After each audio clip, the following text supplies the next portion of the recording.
আসসালামু আলাইকুম, শুভেচ্ছা ও আমন্ত্রণ চ্যানেল আই সংবাদে আপনাদের সাথে আছে আমি নবনীতা। বিস্তারিত সংবাদে শুরুতেই জানিয়ে দিচ্ছি ফ্রেশ আটা, ময়দা, সুজি সংবাদ শিরোনাম। জুলাই আন্দোলন দমনে সারা দেশে 3,05,000 আর ঢাকায় 95,000 রাউন্ড গুলি ছুড়েছিল আইন শৃঙ্খলা বাহিনী, ট্রাইব্যুনালে তদন্ত কর্মকর্তার সাক্ষ্য। বিক্ষোভ, সহিংসতা, প্রাণহানিতে থমথমে খাগড়াছড়ি, নিহতদের সৎকার ও আহতদের চিকিৎসায় ঢাকা খাগড়াছড়ি ও চট্টগ্রাম খাগড়াছড়ি সড়কে অবরোধ শিথিল। পার্বত্য অঞ্চলে পুরনো খেলা শুরু হয়েছে বললেন মেজর হাফিজ। দেশের স্বাধীনতা ও সার্বভৌমত্ব রক্ষায় পাহাড়ে জিয়াউর রহমান বাঙালিদের পুনর্বাসিত করেন মন্তব্য। শান্তিপূর্ণ গ্রহণযোগ্য নির্বাচনে যুক্তরাজ্যের সহযোগিতার প্রতিশ্রুতি, পোলিং এজেন্টদের প্রশিক্ষণ সহায়তায় সিইসিকে ব্রিটিশ হাইকমিশনারের আশ্বাস। এবং সবুজে সাজায় বাংলাদেশ স্লোগানে জয়পুরহাটে প্রকৃতি ও জীবন ক্লাবের বৃক্ষরোপণ, বজ্রপাত ও মাটির ক্ষয় রোধে কালাই ক্ষেতলালে তাল বীজ বিতরণ।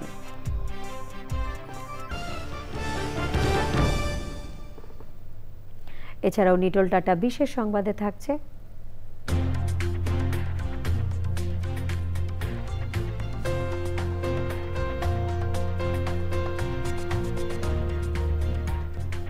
সিভিল এভিয়েশন সার্বজনীন দুর্গাপূজা উদযাপন পরিষদের উদ্যোগে দুর্গোৎসব আয়োজনের খবর।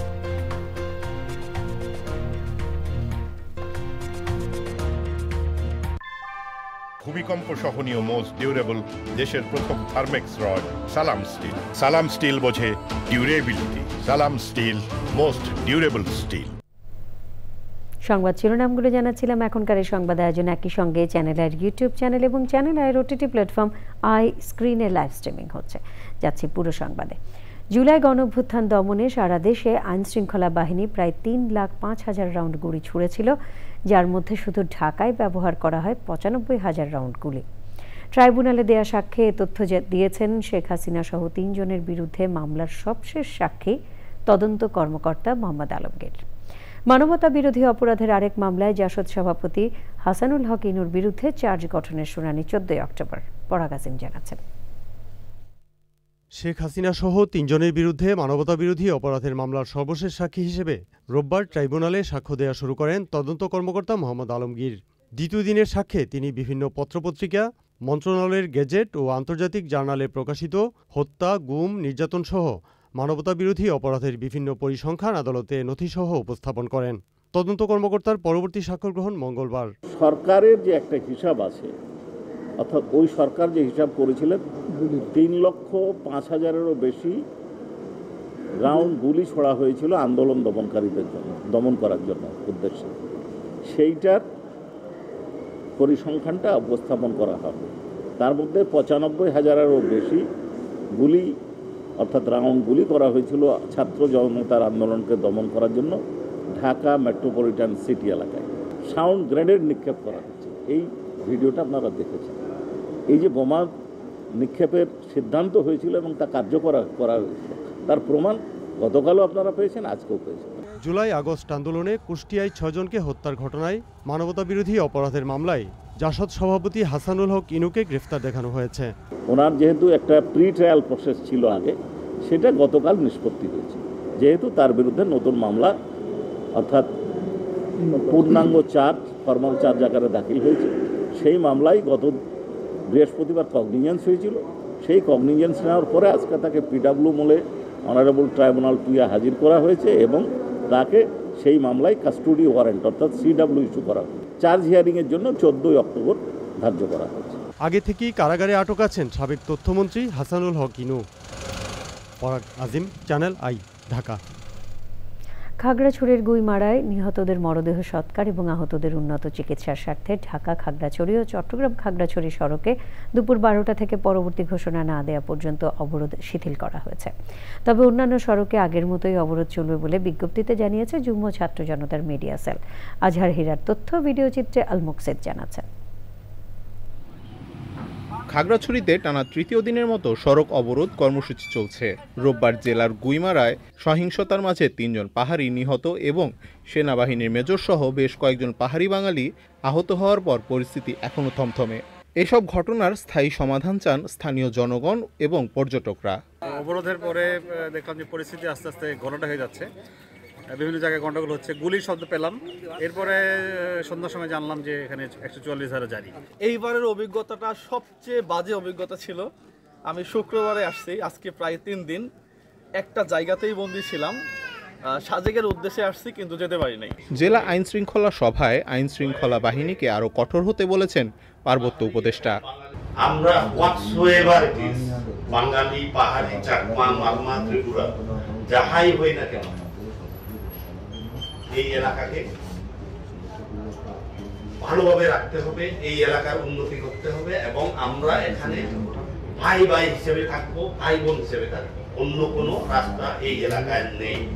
সোমবার দুপুর 12টা থেকে খাগড়াছড়ি থেকে ঢাকা ও চট্টগ্রাম এই 2 সড়কে অবরোধ শিথিল করেছে কর্মসূচি আহ্বানকারী যুগ্ম ছাত্র জনতা। অন্য সড়কে অবরোধ আগের মতোই চলবে বলে বিজ্ঞপ্তিতে জানিয়েছেন তারা। ঢাকা ও চট্টগ্রাম সড়কে অবরোধ শিথিলের খবরে স্বস্তি প্রকাশ করেছেন পরিবহন ব্যবসায়ীরা। দূরপাল্লার গাড়ি ছেড়ে যাচ্ছে, আটকে পড়া পর্যটকরাও গন্তব্যে ফিরছেন। খাগড়াছড়িতে 23শে সেপ্টেম্বর রাতে এক স্কুলছাত্রী ধর্ষণের শিকার হন বলে অভিযোগ রয়েছে। পরে জড়িতদের সন্দেহে একজনকে আটক করা হলেও আরও 2 জনকে খুঁজছে পুলিশ। Al Muksid, channel I. বিজিবির Khagrachari sector commander colonel Mohammad Abdul Mottakim বলেছেন, খাগড়াছড়ি ও গুইমারায় আইন শৃঙ্খলা পরিস্থিতি উত্তরণে বেসামরিক প্রশাসনের সাথে নিরলসভাবে কাজ করছে বিজিবি। সোমবার বিকেলে খাগড়াছড়ি সদরের স্বনির্ভর এলাকায় প্রেস ব্রিফিংয়ে তিনি জানান, পাহাড়ে অস্ত্রধারী সন্ত্রাসীদের বিরুদ্ধে অভিযান চলবে। পরিস্থিতি উন্নয়নে 10 প্লাটুন বিজিবি মোতায়েন রয়েছে। এ সময় খাগড়াছড়ি ব্যাটালিয়নের অধিনায়ক লেফটেন্যান্ট কর্নেল কামরান কবির উদ্দিন, সহকারী পরিচালক মোহাম্মদ হাসানুজ্জামান এবং ইউসুফ আলী উপস্থিত ছিলেন।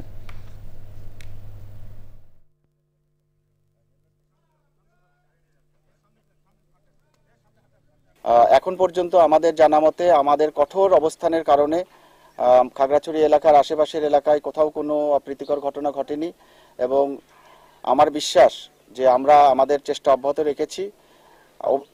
যে অবরোধ ডাকা হয়েছে অবরোধটিও অতি দ্রুত এই এলাকা থেকে এটা প্রত্যাহার করা হবে এবং আমরাও 144 ধারা প্রত্যাহার করে নেব যদি অবরোধ প্রত্যাহার করা হয় এবং সেই ক্ষেত্রে এলাকা শান্তি শৃঙ্খলা আবার স্বাভাবিক হবে বলে আমি আশা করি। বিএনপির স্থায়ী কমিটির সদস্য অবসরপ্রাপ্ত মেজর হাফিজ উদ্দিন আহমেদ বলেছেন, পার্বত্য চট্টগ্রামে আবারও পুরনো খেলা শুরু হয়েছে। দুপুরে জাতীয় প্রেস ক্লাবে এক আলোচনায় তিনি বলেন, সাবেক রাষ্ট্রপতি জিয়াউর রহমান বাংলাদেশের অখণ্ডতার রক্ষা এবং স্বাধীনতা সার্বভৌমত্ব টিকিয়ে রাখতেই পার্বত্য চট্টগ্রামে বাঙালিদের পুনর্বাসিত করেছিলেন। আরও জানাচ্ছেন আক্তার হোসেন। বাংলাদেশের জাতীয় প্রেস ক্লাবে আসন্ন জাতীয় সংসদ নির্বাচনের বিকল্প নেই শীর্ষক আলোচনা সভার আয়োজন করে জাতীয়তাবাদী মুক্তিযোদ্ধা দল। পিআর পদ্ধতি জনগণ বুঝে না দাবি করে দলের স্থায়ী কমিটির সদস্য হাফিজ উদ্দিন আহমেদ বলেছেন, জনগণের সমর্থন ছাড়া কোনো নির্বাচনী ব্যবস্থা চাপিয়ে দেওয়ার চেষ্টা হলে বিএনপি তা মানবে না। 56% মানুষ জানেই না যে সংখ্যানুপাতিক নির্বাচন কি। ঠিক, সুতরাং এই ধরনের একটি ব্যবস্থা যদি বাংলাদেশের উপরে চালিয়ে দেওয়া হয় এটি অন্যায় করা হবে। জনগণের রায়কে সবসময় এই জামাতে ইসলামী ভয় পায়। তারা যদি মনে করে যে তাদের এই নির্বাচনী ব্যবস্থাই বাংলাদেশের মানুষের জন্য সবচেয়ে বেশি সঠিক, সবচেয়ে বেশি কার্যকর, তাহলে তারা তাদের নির্বাচনী ইশতেহারে এটি তারা জনগণকে জানিয়ে দেখ যে আমরা নির্বাচিত হলে পরবর্তী কাল থেকে এই পিআর সিস্টেমের অধীনে বাংলাদেশে নির্বাচন হবে। নয়াপল্টনে সংবাদ সম্মেলনে দলের সিনিয়র যুগ্ম মহাসচিব রুহুল কবির রিজভী বলেছেন, সুষ্ঠু নির্বাচন আয়োজনে প্রশাসনে নিরপেক্ষতা আনতে হবে। যখনই ক্যাডারদেরকে আপনি বিভিন্ন জায়গায় প্রতিষ্ঠিত করবেন, তারা সুষ্ঠু নির্বাচন করতে দেবে না প্রশাসনের মধ্যে। আজকে আমরা শুনি যে মন্ত্রী পরিষদ সচিব তিনি জামাতের লোক। আমি মাহফুজ সাহেবকে উপদেষ্টা তাকে আমি বলতে চাই, দীর্ঘদিন ধরে জনপ্রশাসনের সচিব যাকে আপনারা করেছিলেন কন্ট্রাক্ট সার্ভিস, সেই কন্ট্রাক্ট সার্ভিসের লোক তিনি একেবারে গোড়া থেকেই বিএনপি বিরোধী একজন লোক ছিল। জিয়া মঞ্চের 32তম প্রতিষ্ঠা বার্ষিকী উপলক্ষে সংগঠনের নেতাকর্মীদের নিয়ে জিয়াউর রহমানের সমাধিতে শ্রদ্ধা জানান বিএনপি চেয়ারপারসনের উপদেষ্টা আব্দুস সালাম। Akhtar Hossain, channel I, Dhaka.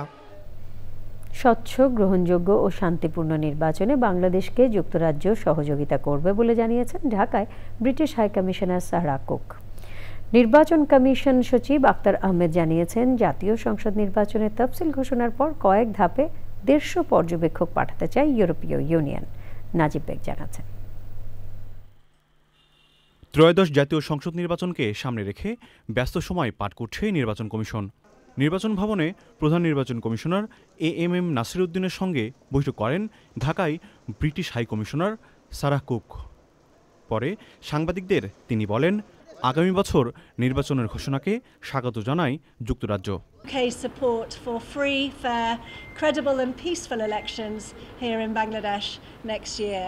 সংসদ নির্বাচনে সহায়তা করবে যুক্তরাজ্য, বিশেষ করে সিভিক এডুকেশন ও পোলিং এজেন্টদের প্রশিক্ষণ দেওয়া হবে। আমরা স্বচ্ছ ও গ্রহণযোগ্য নির্বাচনে বাংলাদেশের পাশে থাকব।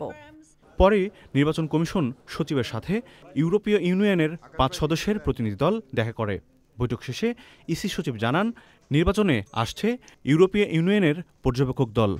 ওনারা আসতে চান শিডিউল ঘোষণার সময় থেকে। ওনারা আসবেন বিভিন্ন পর্যায়ে, সবাই যে একসাথে 150 জন আসবেন তা না, বিভিন্ন পর্যায়ে ওনাদের প্রতিনিধি দল আসবেন। ওনারা গেছিলেন রংপুরে এবং চিটাগংয়ে। সেখানটা সম্পর্কে আমাদেরকে যেটা বললেন সেটা বললেন যে আমাদের কাজের যে অগ্রগতি আসছে সেটা সন্তোষজনক। পর্যবেক্ষকরা ভোট গণনার সময় কেন্দ্রে থাকতে পারবেন কিনা এটি সহ বিভিন্ন বিষয়ে ইসির কাছে জানতে চেয়েছে প্রতিনিধি দল। নাজিব বেগ, চ্যানেল আই, ঢাকা। কারাবন্দী সাবেক শিল্পমন্ত্রী নুরুল মজিদ মাহমুদ হুমায়ুন ঢাকা মেডিকেল কলেজ হাসপাতালে চিকিৎসাধীন অবস্থায় মারা গেছেন। ইন্না লিল্লাহি ওয়া ইন্না ইলাইহি রাজিউন। ঢাকা মেডিকেল কলেজ পুলিশ ফাঁড়ির পরিদর্শক মোহাম্মদ ফারুক জানিয়েছেন, ময়নাতদন্তের জন্য নুরুল মজিদ হুমায়ুনের মরদেহ হাসপাতালের মর্গে রাখা হয়েছে। গত বছরের সেপ্টেম্বরে রাজধানীর গুলশান থেকে তাকে গ্রেফতার করেছিল র্যাব। রাষ্ট্রবিরোধী অপতৎপরতার অভিযোগে গ্রেফতার রওশন এরশাদ সমর্থিত জাতীয় পার্টির একাংশের মহাসচিব কাজী মামুনুর রশিদকে জিজ্ঞাসাবাদের জন্য 6 দিনের রিমান্ডে নিয়েছে গোয়েন্দা পুলিশ। এর আগে গ্রেফতার মার্কিন নাগরিক এনায়েত করিমকে আসামি করে সন্ত্রাস দমন আইনে রমনা থানা পুলিশের দায়ের করা মামলায় গ্রেফতার দেখানো হয়। দুপুরে ওই মামলায় তাকে ঢাকার সিএমএম আদালতে হাজির করে 10 দিনের রিমান্ডে চায় ডিবি। এছাড়া ব্রাহ্মণবাড়িয়া থেকে নির্বাচিত সাবেক এমপি ফয়জুর রহমান বাদল ও নারী আসনের সাবেক এমপি তামান্না নুসরাত বুবলিকে রাজধানীর যাত্রাবাড়ি থানার হত্যা মামলায় গ্রেফতার দেখানো হয়।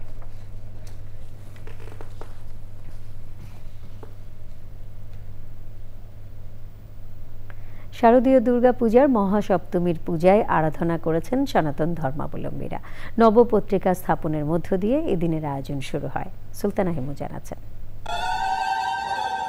নবপত্রিকা প্রবেশ ও স্থাপনের মধ্য দিয়ে শুরু হয় দুর্গাপূজার মহাসপ্তমীর পর্ব। এতে 9টি গাছের পাতা একসঙ্গে করে কলা গাছের সাথে রেখে কলাবউ সাজানো হয়। নবপত্রিকা দেবী দুর্গার 9 রূপ প্রকাশ করে। ধূপধনুচির ধোঁয়া, ঢাকের তাল আর উলুধ্বনিতে মেতে ওঠে ভক্তরা। অঞ্জলি শেষে দশভুজার কাছে জগতের শান্তি প্রার্থনা করেন তারা।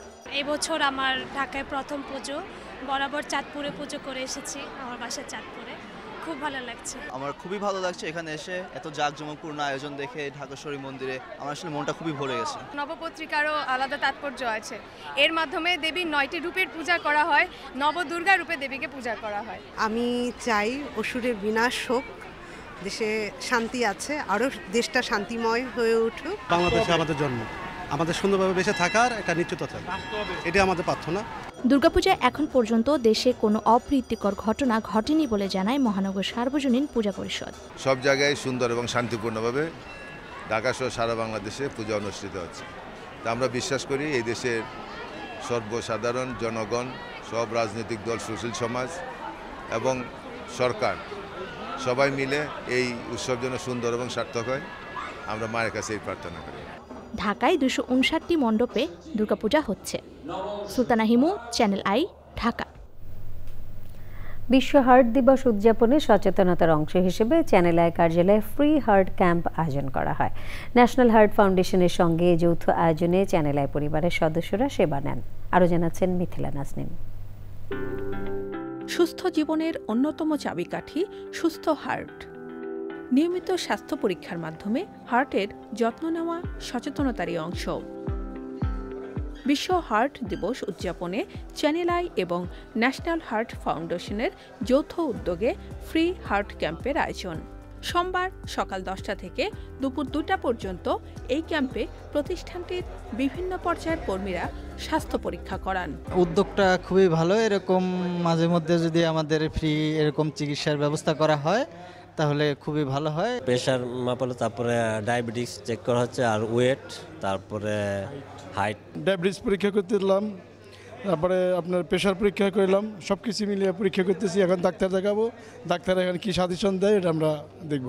এ ধরনের আয়োজন সচেতনতা সৃষ্টি ও সেবা গ্রহণে উৎসাহ যোগায় বলে মনে করেন সংশ্লিষ্টরা। এই আয়োজনকে আমি স্বাগত জানাই।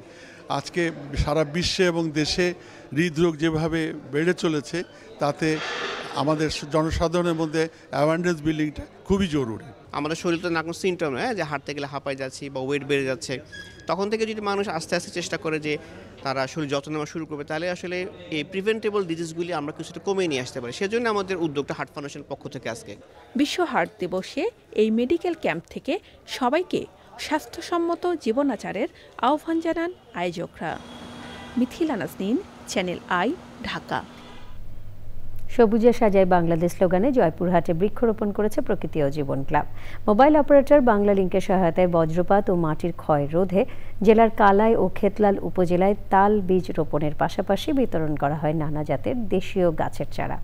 শফিল বাড়ি রাসেলের তথ্য ভিডিও চিত্রে আফরোজা হাসি জানাচ্ছেন। উন্নয়ন ও অগ্রযাত্রার নামে যথেচ্ছাচার আর পরিবেশ বিরোধী কর্মকাণ্ডে বিপর্যয় হুমকিতে জয়পুরহাটের প্রকৃতি ও পরিবেশ সংকট থেকে উত্তরণ ও বাসযোগ্য পৃথিবী গড়তে সবুজ সুরক্ষা বলয় তৈরিতে বাংলা লিংকের সাথে নিয়ে প্রকৃতি ও জীবন ক্লাবের সবুজায়ন। সবুজে সাজাই বাংলাদেশ এই প্রতিপাদ্যে জয়পুরহাটে বৃক্ষরোপণ কর্মসূচি পালন করেছে প্রকৃতি জীবন ক্লাব। আমরা একটি গবেষণায় দেখেছি যে গাছ বায়ু দূষণকে যেভাবে কমায় তা যদি আমরা হিসেব করি, একটি পূর্ণবয়স্ক বৃক্ষ সে কিন্তু যে পরিমাণ বায়ু দূষণকে রুখে দিচ্ছে তাতে প্রায় 10 লক্ষ টাকার সাশ্রয় হয় 50 বছরে। একটি পূর্ণবয়স্ক গাছ যদি কাজ করতে পারে, তাহলে আমরা যদি অনেক গাছ লাগাই তাহলে কি পরিমাণ বায়ু দূষণকে আমরা প্রশমিত করতে পারবো ভাবা যায়। আসুন সারা বাংলাদেশটাকে সবুজে ছেয়ে ফেলি। নতুন প্রজন্মের হাতে তুলে দেওয়া হয় নানা জাতের বিপন্ন দেশীয় গাছের চারা। এক একটি বৃক্ষ এক একটি জীবন। বাসায় গিয়ে গাছ লাগাবো এবং যত্ন করব। গাছকে রক্ষা করি আমরা নিজেরা বাঁচতে পারি। আমাদের পরিবেশের জন্য আমরা বেশি বেশি করে গাছ লাগাবো। মানুষকে গাছ লাগানোর জন্য উদ্বুদ্ধ করব। খেতলাল উপজেলার বিভিন্ন এলাকায় 5000-এর অধিক গাছ রোপণ এবং বিতরণ করছি। আমাদের সবারই উচিত এই গাছ নিয়মিত লাগানো, যাতে আমাদের দেশটাকে সবুজের অভয়ারণ্য হিসেবে গড়ে তোলা যায়। নিয়মিত গাছ লাগাতে হবে, তবে এই দেশটা সবুজে ভরে যাবে। এরকম প্রোগ্রাম যদি প্রকৃতি ও জীবন ক্লাব চালাইতে থাকে তাহলে সারা বাংলাদেশ একসময় গ্রিনে রূপান্তরিত হবে। সবুজায়নকে সময় উপযোগী ও প্রশংসনীয় বলছেন বিশিষ্টজনরা। বাতাসে কার্বনের একটা আধিক্য, এবং এই আধিক্যটা কমানো একমাত্র সম্ভব যদি আমরা প্রচুর পরিমাণে গাছ রোপণ করতে পারি। পরিবেশের জন্য যেসব ক্ষতিকর গাছগুলো আছে সেগুলো আমরা এড়িয়ে চলবো। বাংলাদেশ এবং পরিবেশকে সচেতন করা যে কর্মসূচি সেটা সফল হবে। বাচ্চাদেরকে একই সাথে পরিবেশের যে বিভিন্ন ক্ষতিকর প্রভাব রয়েছে সেগুলো সম্পর্কে সচেতন করবে এবং তারা পরিবেশ উন্নয়নে বরং বিভিন্ন রকমের কাজে উদ্যোগী হবে। পরিবেশ প্রতিবেশের কাঙ্ক্ষিত উন্নয়নে রোপিত বৃক্ষের পরিচর্যায় স্থানীয় জনগোষ্ঠীকে এগিয়ে আসার আহ্বান পরিবেশবাদীদের। আফরোজা হাসি, চ্যানেল আই। এরই সাথে সংবাদে নিয়ে নিচ্ছে বিরতি, আর বিরতির পর অন্যান্য সংবাদের সাথে জানিয়ে ফিরব। ইকোনমিক রিপোর্টার্স ফোরামের উদ্যোগে ইআরএফ ইনস্টিটিউটের আনুষ্ঠানিক কার্যক্রম উদ্বোধন ও financial transparency in corporate sector শীর্ষক সেমিনারে যোগ দিয়ে অর্থ উপদেষ্টা বলেছেন, সোশ্যাল অডিটের পাশাপাশি সাংবাদিকদের বাংলাদেশ নিয়ে ইতিবাচক তথ্য উপস্থাপনা প্রয়োজন। তিনি আরও বলেন, বর্তমান সরকার সবকিছুতেই যে ভালো করছে তা নয়, ভালো করার চেষ্টা চালাচ্ছে। বহির্বিশ্ব ভাবমূর্তি ইতিবাচক রয়েছে। অনুষ্ঠানে আরও যোগ দেন অর্থ সচিব ডক্টর মোহাম্মদ খায়রুজ্জামান, এফআরসির chairman doctor Mohammad Sajjad Hossain Bhuiyan, ICAB এর সভাপতি NK মবিন। ERF সভাপতি দৌলত আক্তার মামলার সভাপতিত্বে অনুষ্ঠানে দেশের অর্থনীতিবিদের সাংবাদিকরা উপস্থিত ছিলেন। আপনার ফোর্থের মতো আপনারা দেখবেন যে এটা কিন্তু খুব বেশি দরকার। কোম্পানিতে কত কিছু তেরেসমাতি হয়, আমি তো মাঝে মাঝে টের পাই কী হচ্ছে না হচ্ছে। সরকারের চেয়ে কিন্তু কোম্পানি স্মার্ট, আর তারা স্মার্ট বলে এত টাকা পাচার করতে পারছে। তারা they have outsmarted Bangladesh bank official আর ব্যাংক অফিসিয়াল, কারণ তারা যাদের হায়ার করেছে তারা ইকুয়ালি জিনিয়াস। বাংলাদেশের জন্য একটু পজিটিভ কথাবার্তা একটু বলেন। সাধারণ মানুষকে কম দামে ইলিশ খাওয়াতে না পেরে দুঃখ প্রকাশ করলেন মৎস্য ও প্রাণী সম্পদ উপদেষ্টা ফরিদা আক্তার। ইলিশ সংরক্ষণ সহ দাম এবং সার্বিক পরিস্থিতি নিয়ে সচিবালয়ের সংবাদ সম্মেলনে তিনি বলেন, নদী দূষণ সহ প্রাকৃতিক দুর্যোগে এবার ইলিশ উৎপাদন কম হয়েছে। মা ইলিশ সংরক্ষণে ৪ থেকে ২৫শে অক্টোবর পর্যন্ত ২২ দিন নদীতে ইলিশ আহরণ, পরিবহন, বিক্রি, মজুত ও বিনিময় নিষিদ্ধ থাকবে। ২০২৪ সালের তুলনায় ২০২৫ সালে জুলাই ও আগস্ট মাসে ইলিশ আহরণ যথাক্রমে ৩৩.২০% এবং ৪৭.৩১% কম হয়েছে। এবছর ২৫শে সেপ্টেম্বর পর্যন্ত বেনাপোল স্থলবন্দর দিয়ে ৮১ টনেরও বেশি ইলিশ রপ্তানি হয়েছে বলে জানান উপদেষ্টা।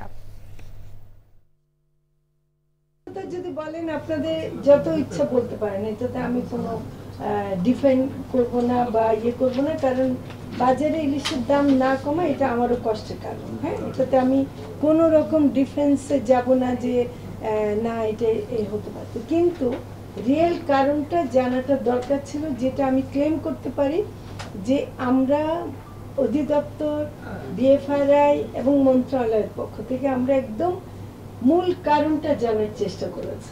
প্রাপ্যতাটা একটা ফ্যাক্টর ছিল, এবং কিছু জায়গায় যেটা আমার একটু সন্দেহ হয় সেটা আমরা একটু খোঁজ করব যে কেউ হোল্ড করে রাখছে কিনা, মজুত করে রাখছে কিনা।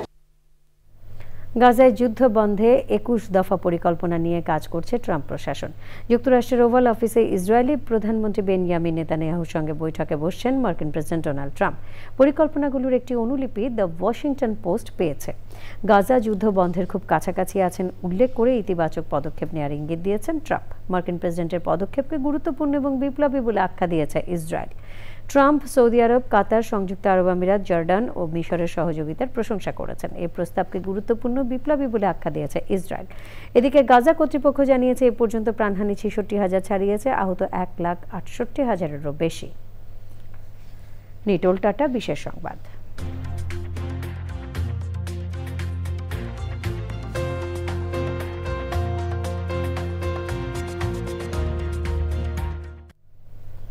হযরত শাহজালাল আন্তর্জাতিক বিমানবন্দরের আবাসিক এলাকার মন্দিরে ৫ দিনের শারদীয় দুর্গোৎসবের আয়োজন করা হয়েছে। সিভিল এভিয়েশন সার্বজনীন দুর্গাপূজা উদযাপন পরিষদের আয়োজনে পূজার উদ্বোধন করেন বেসামরিক বিমান পরিবহন ও পর্যটন মন্ত্রণালয়ের সচিব নাসরিন জাহান। অনুষ্ঠানে বিশেষ অতিথি ছিলেন বেসামরিক বিমান চলাচল কর্তৃপক্ষের রুটিন দায়িত্বে নিয়োজিত চেয়ারম্যান এয়ার কমোডর আবু সায়েদ মেহবুব খান, অতিরিক্ত সচিব ও বেসামরিক বিমান চলাচল কর্তৃপক্ষের সদস্য SM লাবলুর রহমান। উদ্বোধনী অনুষ্ঠানে সভাপতিত্ব করেন বেসামরিক বিমান চলাচল কর্তৃপক্ষের পরিচালক ও মন্দির কমিটির সভাপতি প্রশান্ত কুমার চক্রবর্তী। এবারে কৃষি সংবাদ।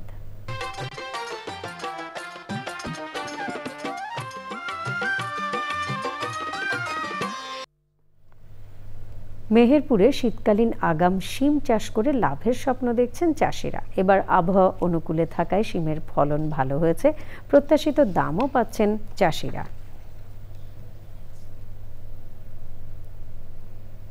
এখন দেখবেন প্রকৃতি সংবাদ।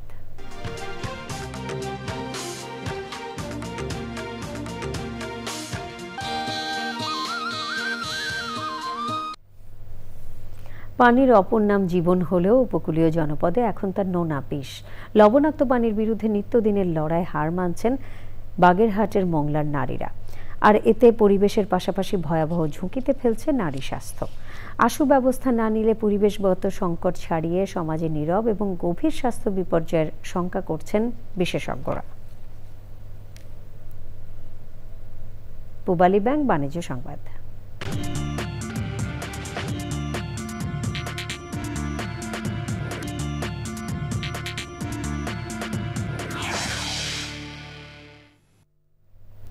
লটারির মাধ্যমে ঢাকা মহানগরীর 287 জন ওএমএস ডিলার নিয়োগ সম্পন্ন হয়েছে।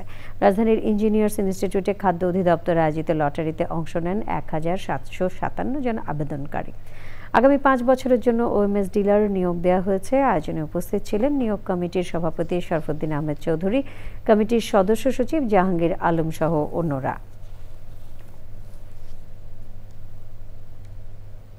সংবাদে আবারও সময় হলো বিরতির, আর বিরতির পর খেলার খবরে থাকছে মেলায় সংবাদ। বিশ্ব হার্ট দিবস 2025 উপলক্ষে যশোরে 250 শয্যা বিশিষ্ট জেনারেল হাসপাতালে বৈজ্ঞানিক সেমিনার ও র্যালি হয়েছে।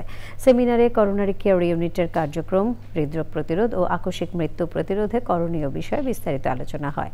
হাসপাতালের সুপারিনটেন্ডেন্ট ডাক্তার মোহাম্মদ হুসাইন শফাতের সভাপতিত্বে প্রধান অতিথি ছিলেন যশোর মেডিকেল কলেজের অধ্যক্ষ professor doctor AHM Ahsan Habib. আরও উপস্থিত ছিলেন সিভিল সার্জন ডাক্তার এমদাদুল হক মাসুদ রানা, যশোর মেডিকেল কলেজের সহযোগী অধ্যাপক ডাক্তার আহমেদ ফেরদৌস জাহাঙ্গীর, জাতীয় হৃদরোগ ফাউন্ডেশন হাসপাতাল ও গবেষণা ইনস্টিটিউট ঢাকার senior consultant professor doctor Mohammad Badiuzzaman এবং অন্যরা। এবারে খেলার খবর।